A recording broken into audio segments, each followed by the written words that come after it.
Halo semuanya, di video kali ini aku akan mempresentasikan hasil tugas UAS mata kuliah pragmatik, yaitu analisis penggunaan bahasa dalam kehidupan sehari-hari. Kita sering merasa sudah berbicara dengan jelas, tetapi tetap disalahpahami. Ternyata masalahnya bukan di tata bahasa loh, melainkan di makna tersirat. Nah, disinilah pragmatik bekerja. Bahasa bukan sekadar alat menyampaikan informasi, tetapi juga sarana untuk menyampaikan maksud, sikap, dan tujuan tertentu. Dalam kehidupan sehari-hari, makna ujaran tidak selalu sama dengan arti katanya secara harfiah. Seringkali orang berbicara dengan cara yang lebih halus, tidak langsung, atau penuh isyarat. Karena itu, untuk memahami makna sebenarnya, kita tidak cukup hanya melihat struktur kalimat, tetapi juga harus mempertimbangkan situasi, hubungan penutur dan mitra tutur, serta konteks percakapannya. Kajian yang membahas hal tersebut disebut pragmatik. Pragmatik adalah cabang linguistik yang mempelajari makna bahasa berdasarkan konteks penggunaan.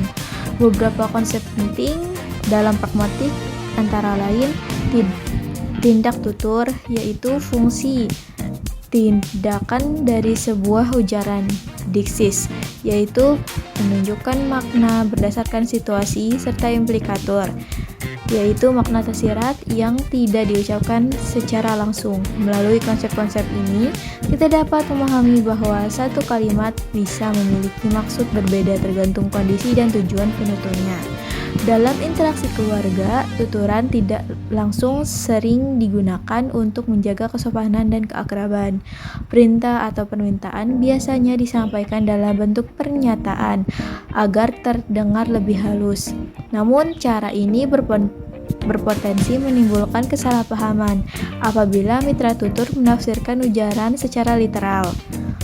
Oleh karena itu, analisis pragmatik penting dilakukan untuk mengetahui bagaimana konteks dan implikatur memengaruhi keberhasilan atau kegagalan komunikasi dalam kehidupan sehari-hari. Pada kasus pertama, ibu berkata, "Liatin bumbu buat masak nanti." Secara literal artinya cuma melihat. Tapi secara pragmatik ini sebenarnya perintah tidak langsung. Cek, bersihkan, dan restock kalau habis. Anak menafsirkan secara harfiah, jadi cuma lihat doang. Di sini terjadi kegagalan dalam menangkap implikatur karena pengetahuan dan ekspektasi keduanya berbeda. Untuk kasus kedua lebih halus lagi, di mana kakak cuma bilang, "Dek, dingin lagi hujan."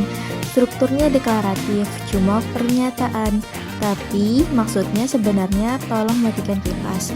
Karena tidak eksplisit, adik menganggap itu hanya info cuaca saja. Lagi-lagi implikator gagal diterima. Untuk kasus ketiga mirip dengan kasus sebelumnya, di mana ayah bilang lampunya masih nyala.